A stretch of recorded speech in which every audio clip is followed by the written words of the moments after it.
with your main Chip Washington. When it comes to information, the main got an arsenal. Bring you up to speed with what you need. He's a local and nationwide news feed. Let's talk about it. Dialect to do something about it. Chip got the flow wide open if you got questions about it. Man, it's the show that brings you to your raw. To solve all problems, it starts with real talk. Real talk. It's real talk. It's real talk. It's real talk. It's real talk. It's real talk. It's real talk. It's real talk. It's real talk. It's real talk. It's real talk. It's real talk. It's real talk. It's real talk. It's real talk. It's real talk. Yeah. Welcome to Real Talk with your host, Chip Washington. It's real talk. It's real talk. It's real talk.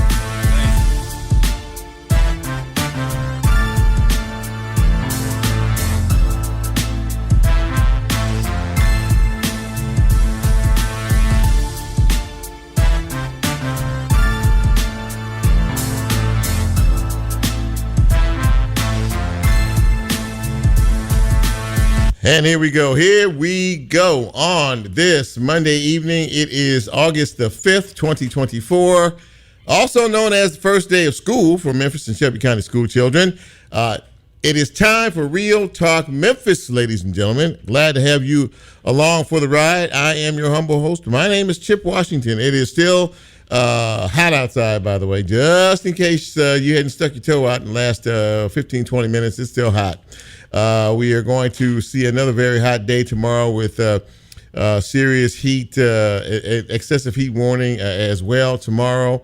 But it looks like as we get into the latter parts of the week, temperatures are going to cool down just a bit, maybe even into the upper 80s, less humidity. So yeah, let's get through the first couple of days of this week, deal with this heat as we always do. Of course, watch out for the elderly folks. Check on them. Make sure that they're doing okay.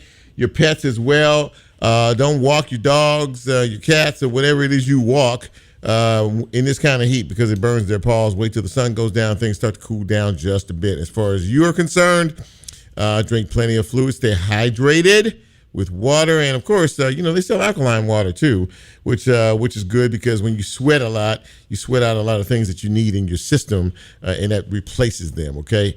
That was just a free medical tip on me.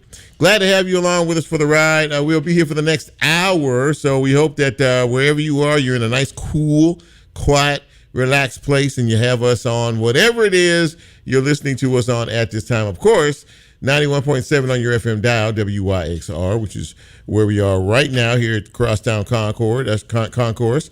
You can also hear us on the WYXR app. We are on the TuneIn app. Just put WYXR in the search, or Real Talk, I don't know which one it is, in the search, and you should be able to pick us up. We are live streaming tonight on Facebook Live, and when the show posts in another day or so, you can catch us a little later on this week on YouTube and as a podcast, and we are a podcast. Don't tell me you didn't know we were a podcast, where we are. You can catch us wherever you get your podcast later on this week. How about that? Sounds good, right? Pretty simple, pretty easy. Great. We have a good show for you tonight. I told Lola just a minute ago I forgot my phone, so I don't have any way of measuring time here this evening. So this is going to be a little challenging, but we'll make it through. So they need to have a clock in here, Lola. They need to put a clock on the wall or something. I mean, for us talkers, I know you musical folks, you just do your thing. Okay, you got one over there? Okay, well, so you're going to have to help me with the time tonight.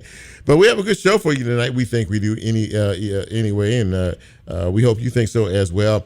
Natalie McKinney is my first guest. She, I would say this is probably the biggest upset of the recent election that was held last Thursday. She beat the school board president, Althea Green, who was up for re-election. No more. Natalie McKinney is the newly elected school board member in District 2. And she'll join us in just a couple of minutes to talk a little bit about why she decided to get into this race and what she is looking forward to as things move forward with this school year. A little bit later on, we are going to be speaking with Dr. Scott Morris. And if you're familiar with the Church Health Center, you're absolutely familiar with Dr. Scott Morris. He is the CEO and founder of that fine medical establishment, which is actually right next to us and right upstairs from us as well. So he'll be dropping by to talk with us a little bit about the Church Health Center and the function, primarily helping folks who are uninsured and on the lower income side of the scale. They work with people because they feel like your health is really the most important component. So I look forward to talking with him. And a little bit later on, we'll be speaking with Meghan Paige. Meghan is a professional counselor. And I saw her last week on one of the news programs talking about how to get your kids realigned, get their heads back in place for a new school year. They've been out for the last couple of months, and of course, no real rigid schedules or anything. Well, now they're back in class. School is in. They need to get back to a regular regimen, and maybe some tips on how parents can do that, navigate, not only the first time school-age children, but even the older ones, getting them back in form and fashion as well. So that's a look at our guest list tonight. We hope, as I said, you will stick with us for the entire hour. Sit back, relax, chill, relax. Everything is good. The Olympics rebroadcast doesn't start till 7 o'clock, so you have plenty of time. Let me see here. I feel like I'm forgetting something. I guess I'm not. What we do at this time each and every Monday? We celebrate those of you who are celebrating yourselves, as in your birthday. Many of you had birthdays yesterday or sometime over the weekend or even today. And maybe even this week. Well, this is the time we shout you out and make you feel good about turning another year older. I know some of us don't always embrace that, but if you made another trip around the sun, that's always a good thing. But we can't do that unless I say, hit it, Lola. Happy birthday! Happy birthday. Happy birthday is going out to the following. And this is kind of for me, this is a little bit of a rarity in terms of a couple of names on the list. Kia Robinson Jarrett celebrating her birthday today, as is Pam Hubbard. Rita Burrell celebrating today. Happy birthday going out to LaWanda Williams and Kenneth Gillian Sr. Also, happy birthday going out to my cousin, Gary Cunningham, way up there in Minneapolis, Minnesota, celebrating his birthday. And another cousin of mine, Thaddeus Williams II, is celebrating his birthday today. Lola, do you have a birthday today to share? Lola doesn't have a birthday to share, ladies and gentlemen. So no birthdays. Everything is good. So anyway, happy birthday to my cousins and happy birthday to everybody else. And all of you celebrating, I hope this day was filled with fun and laughter. And if the Lord says so, we'll be back here next year to celebrate your next trip around the sun. Thank you, Lola.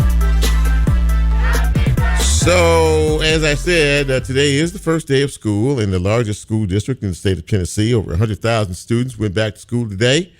And for several hundred of them that attend 12 schools in the district, they had to go home early because the air conditioning wasn't working.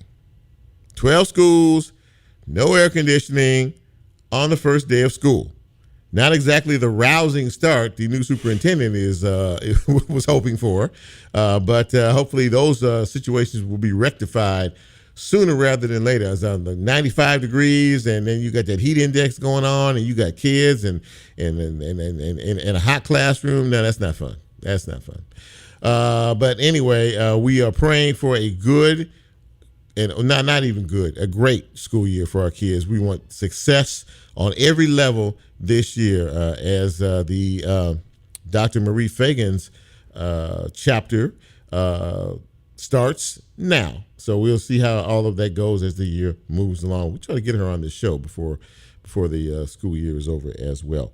In news and notes, Vice President Kamala Harris is now has enough votes to be the nominee of the Democratic Party going up against former President Donald Trump. She's raised over $300 million. Now what everybody's waiting for is the announcement, the big announcement. She's at the top of the ticket. Who is going to be her vice presidential running mate? She will make that announcement, she said, tomorrow morning via a digital recording message.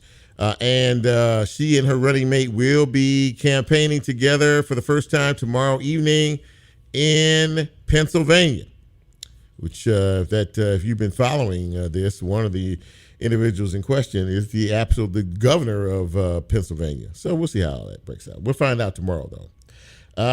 There has been a new ouster petition once again filed against Shelby County Clerk Wanda Halbert. Surprise, surprise. The county of Shelby hired an attorney, Robert Myers, to move this thing forward.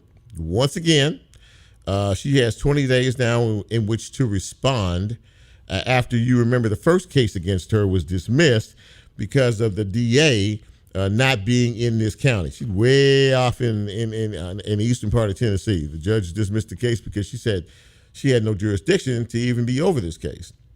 But this one obviously is about the same stuff, about the same old story. Wanda has 20 days in which to respond to it. And even in this petition, they're asking for her once again to be suspended until a final hearing is conducted. Now, all I can say in reference to all of this is, with all of the issues that we have in our city and county and all of the things that we have as higher priorities, why are we continually wasting time on this? This seems to be a bit personal to me, as people in your own county want you out. These ouster situations, if I'm not mistaken, are supposed to be for criminal activity, criminal behavior. There's nothing criminal about what she has done. Has she made some mistakes? Surely she has. But none of them rise to the criminal level. So again, we will have to wait and see one more time what Shelby County is going to do in reference to an ouster of Wanda Halbert. So, there was a really bad incident that happened early Friday morning, about 3 o'clock, where a victim had been shot at a location, was driving himself to the hospital, crashed into a Memphis Police Department cruiser with 2 officers inside the car. One of those officers was killed immediately. His name was Demetrius Johnson. He was 34 years old. He had been on the Memphis Police Department for a total of 4 months. Brand new officer was killed in this scenario. His partner was critically injured as well. He's still in the hospital. He's still alive. He's still in the hospital. The victim who had been shot, who crashed into them, was identified today. His name is Rantavius Johnson. He is 22 years of age. We still don't know the circumstances around this. We don't know what happened in reference to this. The police department is investigating that as well. So just a very, very, very sad situation all the way around. The officer, Demetrius Johnson, apparently left a wife and a 2-year-old baby son. Again, we continue. Our prayers go out to all of the members of the Memphis Police Department, all of the family, friends, and colleagues of Officer Johnson. This is a tough one for a lot of folks. And may his memory always be a blessing. That investigation does continue, and we will, of course, keep you posted once we find out what is what in terms of what happened in this particular case. All right, that's a quick look at news and notes. We are going to take our first commercial break, and when we come back, what do you say we get into it?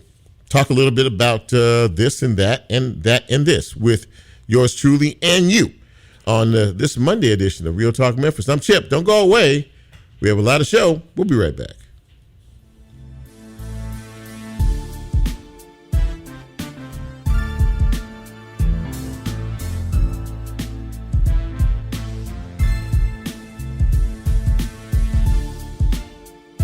If you like Real Talk, here's a way you can get involved. Do you have a show topic idea or suggestion? Want to be considered a guest or have a guest idea? Then send Chip a message on his Real Talk show page and you can be a part of the Real Talk experience. So as he always says, go out and tell somebody. We'll be right back.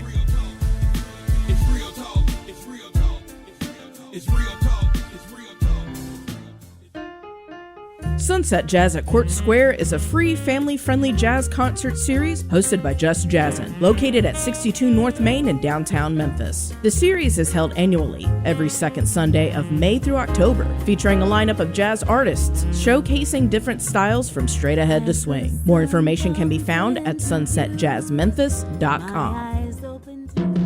Located on the second floor of the Crosstown Concourse, the Memphis Listening Lab is a nonprofit collection of music and music history that is open to the public every Tuesday through Sunday from 11 a.m. to 5 p.m. Boasting an eclectic collection of tens of thousands of LPs and 45s, a state-of-the-art sound room, and various vinyl and streaming listening stations, our free library has something for music lovers of all stripes. More information and the complete listing of upcoming events is available at memphislisteninglab.org. Thanks for tuning in to WYXR 91.7 FM. Chris Rowling here, host of Dippin' Ya Hip on Tuesday nights at 6 p.m. As a listener-supported station, WYXR thrives on your support, not just as listeners, but as active contributors. So, I'm asking you to become a sustaining member today. Head on over to WYXR.org/donate and hit that donate button to keep your favorite WYXR DJs and hosts on the airwaves. Plus, our monthly donors get their own WYXR merch and a ton of other perks. Our way of saying thanks. Visit WYXR.org/donate today, become a monthly donor, and let's help keep the station with the city soul going strong. WYXR doesn't go to sleep at night. We keep the music moving. Memphis music, that is. When our DJs clock out, our automation clocks in with music right from our community. Produced, performed, and written by Memphians, or in Memphis. Some are hits, and some are rarely heard, but they all tell the story of one of the world's greatest music cities. Visit WYXR.org for playlist and scheduling information. Email submissions@WYXR.org to let us hear your Memphis music. We may just play it. Support for WYXR comes from March 1 Music, presenting Billy Strings, performing 2 nights in Memphis at FedEx Forum, December 6th and 7th. Tickets on sale now. More information at billystrings.com.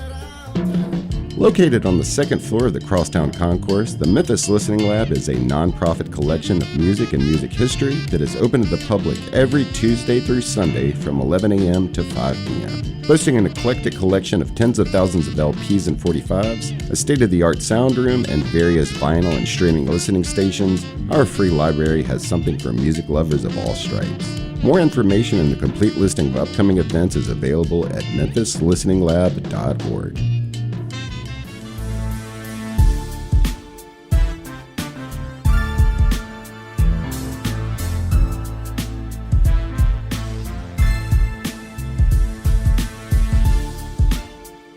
Get Real Talk on the TuneIn mobile app under WYXR, and he's now streaming live on Facebook. And you can also catch a rebroadcast on YouTube. Just put WYXR in the search box and hit subscribe. Now back to more Real Talk with Chip Washington.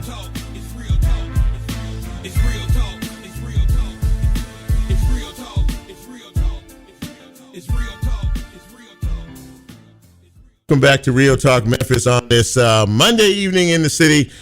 Chip with you. Glad to have you along, if you are along with us this evening, wherever you are. We appreciate it. I am, of course, I told, I think I said it earlier, I told Lola I forgot my phone. I walked off, and literally I was letting it charge up, and I walked off and I left it. And that's kind of my lifeline, because, you know, people call and text you and want to know what's going on. And then if there's something that happens, then you can't. So I was halfway down Sam Cooper coming down here in a bunch of traffic, and I just sort of hollered out, ah! So anyway, but we're going to make it anyway, even without the phone. What did we do before cell phones?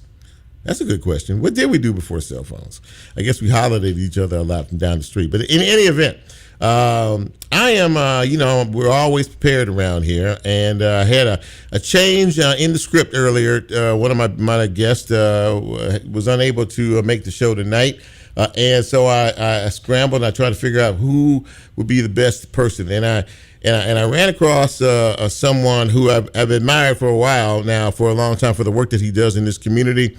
And I reached out, and fortunately, he was available. Ladies and gentlemen, please welcome to the show Dr. Scott Morris. If that name sounds familiar, He is the CEO and founder of the Church Health Center, which is right here in the building that I'm sitting in right now, right next to us, right upstairs. And Dr. Morris, it is a real pleasure to meet you. Thank you for coming on the show tonight. I really appreciate having you.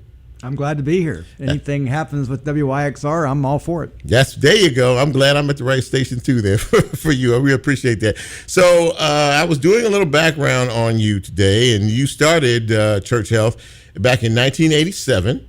If I'm not mistaken, and I thought that first line was really good. He started with it was Dr. Morris and a nurse, and you saw 12 patients on your first day.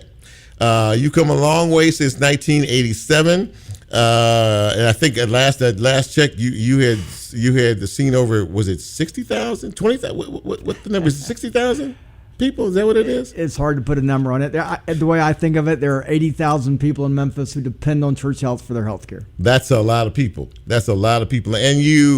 And I'm really interested to know what made you decide that this was something in particular that you wanted to do, and more importantly than that, the way you want to do it, because you have a sliding scale for because economics is very important, obviously, in this community, and a lot of people who are uninsured. That seems to be really the crux and the basis of why you do what you do. But I don't want to put words in your mouth. I just kind of want to find out, what was your philosophy in reference to doing it that way in particular? Well, so what we do is provide health care for people who work in low-wage jobs who don't have health insurance. Mm-hmm. So we take care of the people who work to make our lives comfortable. Mm-hmm. They cook our food, take care of our children, wash our dishes, cut our grass, one day dig your grave. They don't complain. Yet when they get sick, their options are very few. The why we do it, we are a true faith-based organization. Whether you're Jewish, Christian, Muslim, Hindu, I don't care. We are all called to do the same work, care for our bodies as well as our spirits, care for the poor when they're sick. That is what drives Church Health, and it's why we're not a federally funded anything. We're supported by the broader faith community, and we have to raise $27 million a year to keep our doors open. We don't pursue government funding because the government cannot do the work of the church, and neither should we ask it to. That is amazing in and of itself. You've been doing this since 1987, which means that you have been really dependent on the greater community to be able to support your efforts, and they do it year after year after year after year. What does that tell you about? Does that validate even more that you're doing God's work in this community because people appreciate it, they support you, and they understand the mission? Yeah, it is about the mission. We all read the same Bible. If you're Christian, we're all having that sense of calling and trying to figure out, how are we going to do this? A third of the New Testament has to do with healing the sick. You want to follow Jesus, you're expected to be involved in a healing ministry. If you're not doing that, you're ignoring a third of the gospel. Do you really want to have to look God in the face at the end of time and have him say to you, did you think I was kidding about that part of it? Mm. So I think people support our work because they understand that this is what we're expected to do in this life, and it ultimately drives us closer to God. That's very deep what you just said, and it's very true as well. When you look around, though, at the landscape, the medical landscape in particular, we live in Memphis, and of course, poverty is a big issue here. I mean, nobody hides from that. It is what it is. So a lot of people need a lot of help, and you provide as much help and top class medical coverage for folks as you can. But when you look around, Dr. Morris, at some of the bigger conglomerates, the bigger medical companies, the insurance companies, and the prices that people have to pay because they just can't, and many of them can't afford to get good health care because they can't afford to pay it. Does that bother you in some way? Look, it bothers me that anybody has to be on their own when they get sick and have nowhere else to turn. I think, in America, no matter who you are, you should be able to provide be able to receive the best health care possible. So that's true if you're black, white, brown. It's true if you're doing a job that nobody else is willing to do. Yeah. And if you're building a house in Germantown and you fall off the roof and break your leg, I think we have an obligation to take care of you. Yeah, and obviously that is so important. How big is your staff right now? So we have 250 people on our staff. 250 people on your staff. That is it. That's just amazing. Now you moved here meaning Crosstown Concourse in 2016, if I remember that correctly. Am I correct about that? 2017. We were I was the close. first business to move in. You were the first business, yeah. Yeah, we moved in January of 2017. So why here? So we're the anchor tenant at Crosstown. Right. We have 150,000 square feet. This all came about because on July 8th, 2011, so just over 13 years ago, Todd Richardson, who at that point was an art historian at the University of Memphis, came to talk to me about the idea that he and his artist friends had of making what had been an abandoned building, Crosstown, been abandoned since 1992, and make it a place for artists to thrive. All he wanted of Church Health was us to be their doctors once they moved in here. But what I said to them in 2011, because we had grown into 13 buildings and become very inefficient, I said, well, what if we move in there with you? So I married one crazy idea with another crazy idea. Okay. And then for the next 3.5 years, together we've become developers and until Crosstown becomes what it is today. This is, and I'm not from here, but I've heard a lot about the history of this facility, this building here. It's beautiful now. I mean, you've seen it transform from literally nothing to where it is right now. Does it really? When you walk in here on a daily basis, does it put a smile on your face to see from whence it came to where it is now? Look, I gave many tours of this building when all 3,200 windows were broken. It was surrounded in barbed wire. It had gotten to be, why would gangs write anything else in the building? What more was there to say? Mm-hmm. So when I first walked in here, the atriums that are here now didn't exist. I couldn't see my hand in front of my face. Wow. And yes, so it is amazing what $300 million can do to an abandoned building, but it is a beautiful facility. I believe it's what's possible in God's imagination. As you continue forward, and you just recently had a day of giving, your annual day of giving, which was on the 30th, I believe it was, and I saw a great story, about you and Church Health Center, and again the work that you do. And I think I told you off air, my son is a patient of yours, and it's getting wonderful care. And he too, like a lot of folks, young, trying to make it in this world, and this whole issue of being able to not deny. And I think I'm still so taken by the fact that you don't deny health coverage to people that need health coverage the most, and it has nothing to do with your income. We can work with that. You're like, we can work with you. We can work with that. That concept is very, very thin, I would say, here and maybe even across the country. You don't see that every day. And then people wonder, the question that comes in the back of the mind was, how can they stay open? How can they stay as effective as they stay with this many people, serving this many people each and every day, each and every year by doing that? And your answer to that question would be? Well, we have 1,000 doctors who volunteer with us. The best doctors in Memphis are willing to see our patients for free. We have a wonderful relationship with the hospitals, especially Baptist and Methodist. As long as the physician will donate his or her time, then we can admit people, and the patient is likely not to get a bill at all. People oftentimes think of both doctors and hospitals as not being charitable, and I can tell you my experience is just the opposite. We're only able, our goals provide the same quality of care you want your mother to receive. Right. And I think we deliver on that every day. And we're only able to do it because the medical community of Memphis is willing to step up and do the right thing. This is, now, ladies and gentlemen, if you had not heard this story before, but you were maybe aware of Church Health Center. Maybe you've learned something here in this conversation that we've had. You don't always have to stick your hand out, for a bill. Pay me. Sometimes you have to do God's work.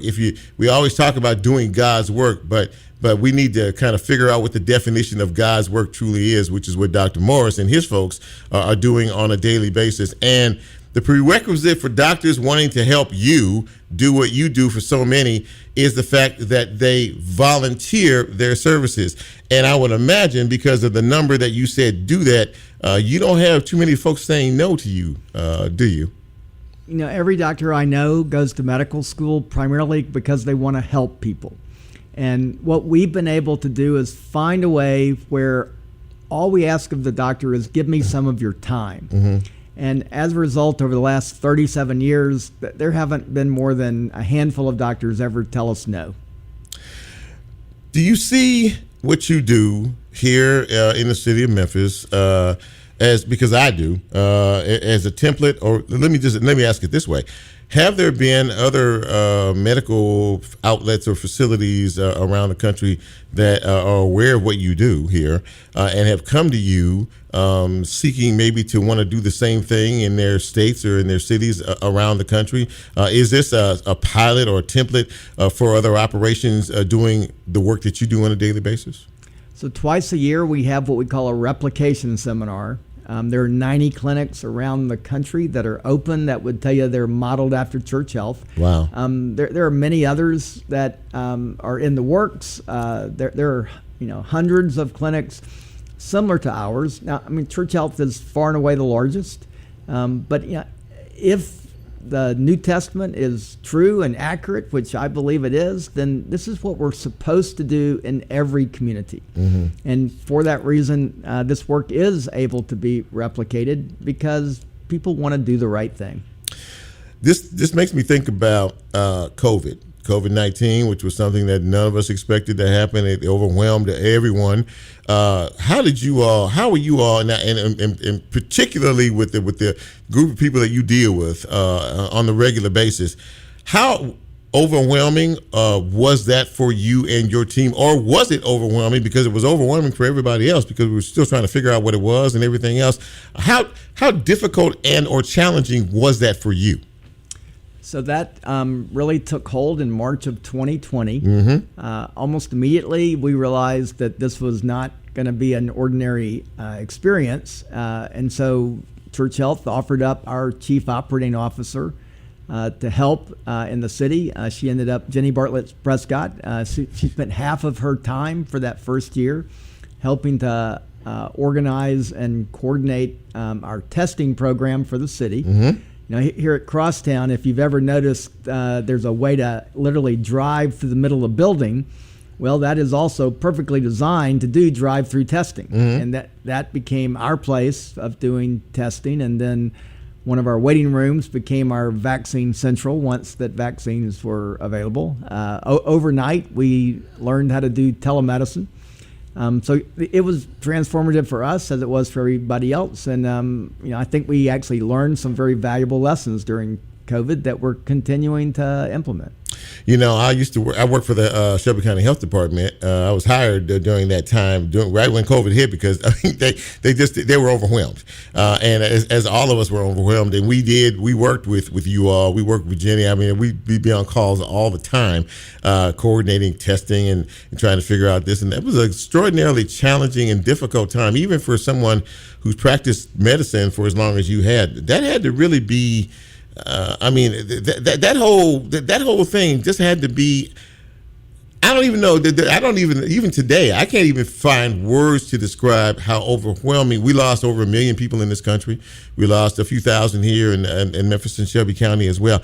That had to. Was that kind of a life-altering experience for you? I know it was for a lot of other folks out here. Look, I had friends in that first month. We had one of our volunteer doctors die. He had gone on a cruise, and people told him not to go, and he just didn't believe it, and didn't make it a week. So I think we all know people who were impacted terribly by it.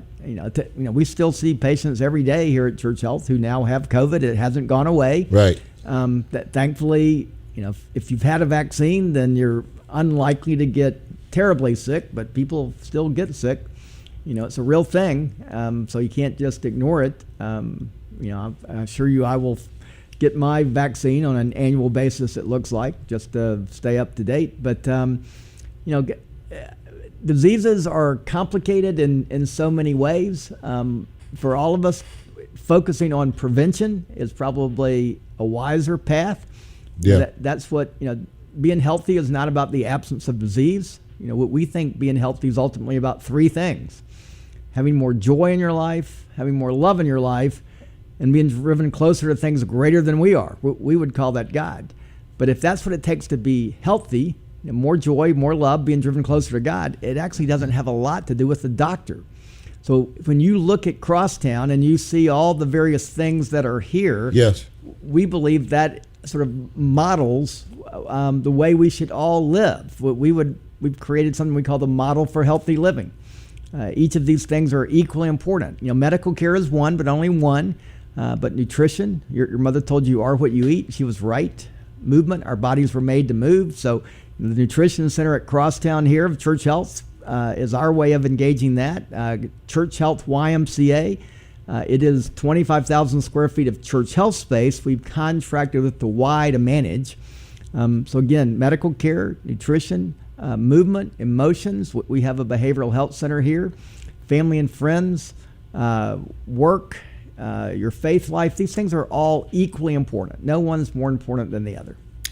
I hear you talk, and it really inspires me, even more that there are people like you, that walk this earth, that understand what the true meaning and the mission is of what we're all supposed to do. If you had to, and I'm sure you probably have in the past, but if you had to just summarize all of this, and I think you did a great job in summarizing kind of what you do in terms of the overall health of us as individuals, but I mean, where we are, in a city, where we are as a country, so many people are struggling. So many people are suffering unnecessarily and needlessly.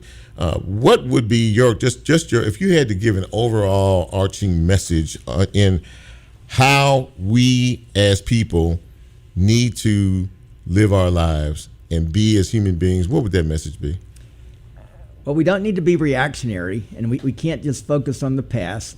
The future hasn't come, so I don't really know what's going to happen there. But if we could focus on the moment, the here and the now, live in the present, and then do our best to engage joy, love, but finding those ways to be drawn closer to God, that's what I think gets us to where we all want to be, which leads to more joy, more love, and feeling connected to God. It's not actually complicated. It's hard to do, but I don't think the thinking behind it is complicated. You just have to commit yourself to do it and keep your head in the room.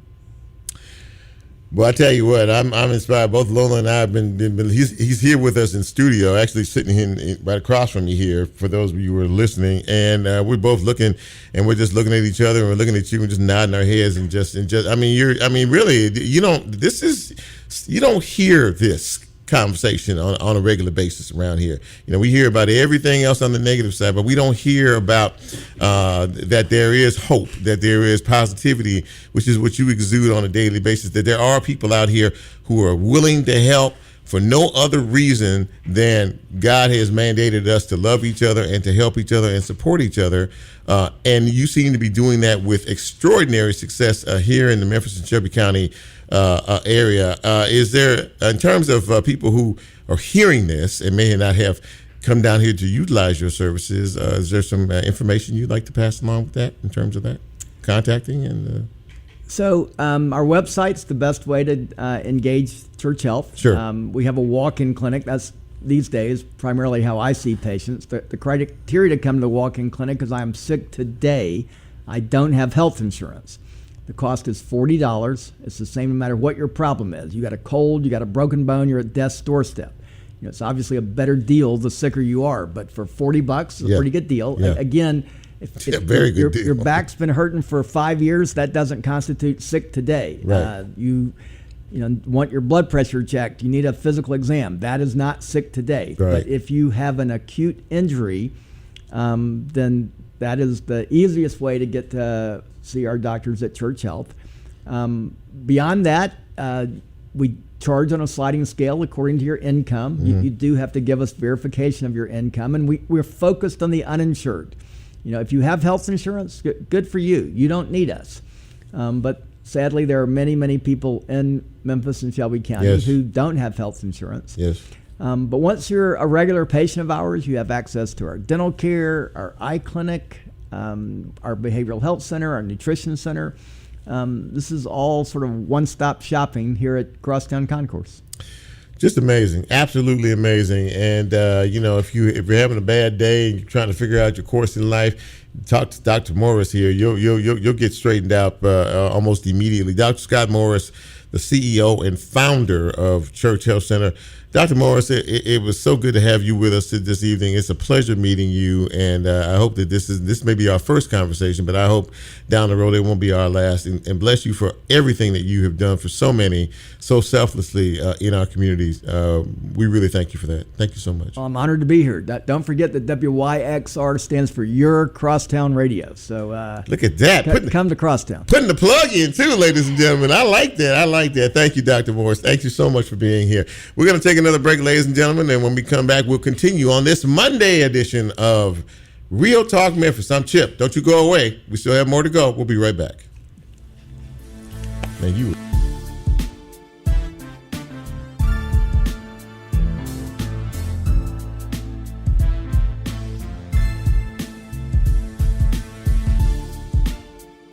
If you like Real Talk, here's a way you can get involved. Do you have a show topic idea or suggestion? Want to be considered a guest or have a guest idea? Then send Chip a message on his Real Talk show page and you can be a part of the Real Talk experience. So as he always says, go out and tell somebody. We'll be right back.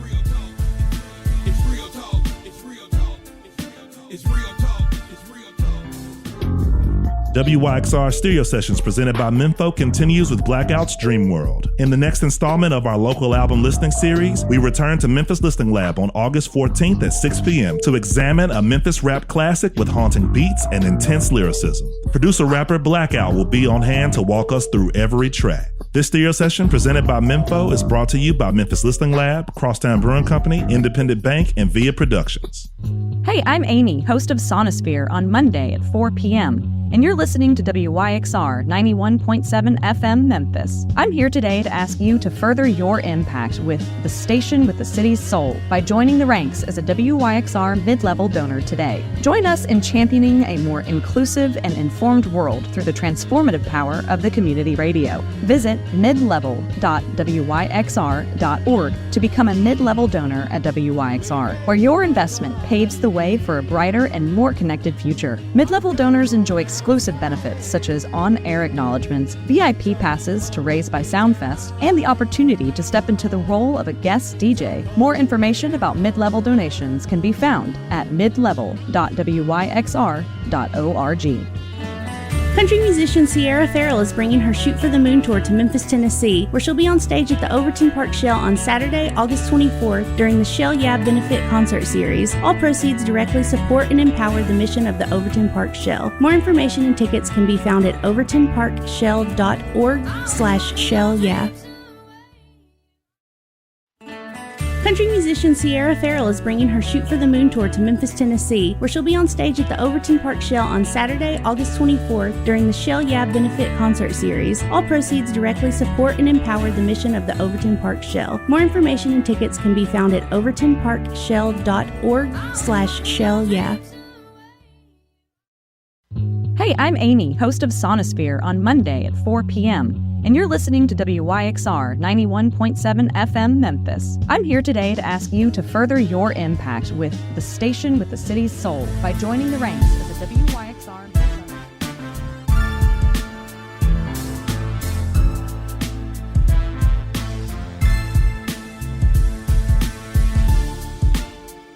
Get Real Talk on the TuneIn mobile app under WYXR, and he's now streaming live on Facebook. And you can also catch a rebroadcast on YouTube. Just put WYXR in the search box and hit subscribe.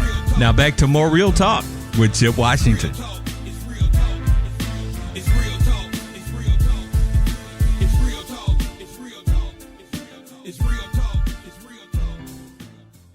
Welcome back to Real Talk Memphis on this Monday evening. Beautiful Monday evening, a little warm outside, but glad to be here and glad to have you with us. Now, I will say one more time, thank you to Dr. Scott Morris. Boy, that man is really, really, really something. And if you don't know anything about the Church Health Center and you were listening to this broadcast, I hope you learned a lot tonight. They are an amazing group of folks who are doing wonderful work here in Memphis and Shelby County.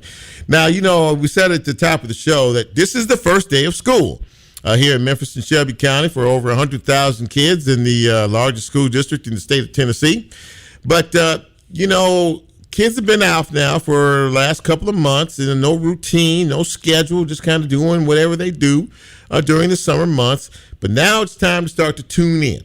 Now it's time to start to get focused and get locked in. We're back in the classroom. We're back at a regular, on a regular routine, on a regular level. And, I saw a story last week, and I thought it was really interesting because we've never really had the conversation. How do parents get their kids ready for another school year? They have to tune all the junk out, and they have to start focusing in on the lessons and the homework and everything else. And I saw a young lady in a story, and she did a really good job of kind of explaining some of the things that parents may want to try to get their children focused in and ready to work for another school year. Her name is Meghan Paige. She's joining me now. She is a professional counselor. And Meghan, it's great to see you. Thank you for coming on Real Talk Memphis tonight. How you doing this evening? Thank you for having me. I'm doing great. I'm excited to talk about this. Absolutely. It's very important. Absolutely. It truly, truly is. And I'm really glad that you had some time for us this evening. What are some of the things that parents really need to know in terms of getting our children kind of rezoned back into the academic or education mode after being gone so much? I mean, obviously you had said, one of the things you said in your piece was, it's good to start prepping them a little bit early, before school starts, but just sort of play on that a little bit on the philosophy of how one should try to do that with their children. Yeah, so it's best to start as early as possible. I would normally say at least 3 weeks out before school. Mm-hmm. Start getting those kids on a nighttime routine. So get them to bed a little early. They may be on video games all night. So let's cut the video games. Let's get them going to bed, and then making sure they wake up early too. Right. Because some schools start at 7:15. That's true. Making sure they're up by 6 a.m. and ready to get on that bus. So that's the most important thing, is having a great nighttime routine and then a great morning routine as well for them. Yeah, and that makes a lot of sense. How and you said maybe a couple of weeks before school starts. Once school starts, though, the first day the excitement is okay. You've gone to school, you're in class, you see your old classmates and everything. So now how do we start to really lock in? Now, how do we start to get them in a mode? Some of them may have homework the first day or what have you. I mean, how do we as parents get our kids? Besides the routine of the morning and the evening, which is important, but that in between time is that school time. But how do we get them focused and locked in for another successful year? Definitely sitting down and talking. So if it's at dinner time or if it's right after school, have a conversation with them. How was your day? How were your classes? What does your schedule look like? What does your workload look like, especially for those in high school? So just start by talking to them and having conversations, and don't let them just get away with, oh, it's good. Let them make them go a little bit deeper so that you can have an understanding of what do you need help with, or, how are the teachers? Are there school counselors in the building? So just making sure you sit down and have conversations, because a lot of times parents are busy too. So they'll just hear, oh, it was a good day, and they'll let it go. No, let's have a little bit more of a conversation from that. How important, Meghan, is it for families to share a meal together to get after the day is done, for everybody to sit around the table, the dinner table, the kids and the parents as well, and have these kind of conversations? How important is that in what you're talking about? That's the main piece. So as a therapist, connection is very important. So building that connection with your children is very important. A lot of times parents go right to correcting behaviors. And so discipline first without connecting. And so that connecting piece can, build a gap into the relationship. So connecting, having real conversations with them and making sure they feel heard is very important. Yeah, I was going to say, to be listened to, you're a therapist, you're a counselor, so you understand that meeting them, meeting these children where they are is a term that I have heard so many times, but it is vitally important that even when you're having a conversation with your children, the first thing, and really for me, the incumbent attitude of a parent is to listen to their children. Listen, stop, don't talk, just let them talk, listen to them. How important is that, Meghan? It's very important because a lot of times parents have it in their mind, okay, this is what I want to talk about today. Take you out of it for a second. Like give them at least 10 or 15 minutes of just letting them talk about what's going on in their life, what's going on at school or outside of school, or extracurricular activities. So it's very important to just put your MO aside, take a moment, listen to what their needs are, and definitely connecting. I'm going to always go back to that connecting piece. It's very important for those children. One of the things that we have been hearing about with a lot of our children is a bit of a disconnection in what is happening out here in our streets. They're out there with their friends and the whole 9 yards, and then when they come, it's a different atmosphere. And really, the involvement of these parents with these kids in their lives and things that they're doing is critically important. We talk about that. I hammer that home every single time that I have conversations like this about the parents have to take time to know what these kids are doing. They have to be involved. You have to be nosy. My mother told me when I was young, I didn't have any business. My business was her business. And she wanted me to know that, I'm going to know what's going on with you. We don't seem to see that anymore. It's like kids are living a separate life and parents are doing their thing because they're busy. But you can't be too busy, can you, Meghan, when it comes to your children and knowing what they're going through, what they're dealing with, and how they're functioning on a day-by-day basis? You can never be too busy. And I agree with you. Like, your business is my business. I definitely agree with you on that. Yeah. So making sure having conversations. If they're walking out the door, where are you going? And who are you going to be with? Yeah. Like, I couldn't go with a friend without my mom meeting their parents. But a lot of times these days, these kids are going just wherever, and parents don't know, what that environment is like. And, in these Memphis streets, a lot of the times these kids want to feel connected to somebody or something. Yeah. So that connection needs to come from inside the home and not out in this world. Boy, you said, see, and that's a big deal. That really is a big deal, that connectivity. And I know we were raised in a different generation. I know I was anyway. And it wasn't any of this, hey, you in my business. Well, first of all, after I got up off the ground, after I said that, that's my business. I was told I had no business in that house. Okay, my business, their business was my business. My business was their business. Period. And I really do think that what you said, and hopefully people are listening to this because kids, when they reach a certain age, and I know you know this better than anybody, they think they know more than the parents do. When they get to be those teenage years, you can't tell them anything. They don't want to listen to anything. How do we overcome that? How do we overcome that? The main part is making sure they trust you. If you don't have a connection from the beginning, then they may not trust you with telling, what they're doing or what they're getting into. So it goes back to building that connection, having those conversations, making sure they feel heard. Even if you disagree, just listen and come up with a game plan together. Collaborate with your children. Don't always just point the finger and tell them to do this or do that. Like, hear them out. they're smart. They're smart kids. So hear them out and see what they have to say, and make sure they trust you enough to, be honest with you. One final thing I want to ask you. When I was coming up, we didn't have access to computers and the cell phones and a lot of the apps and things that kids deal with on a daily basis now.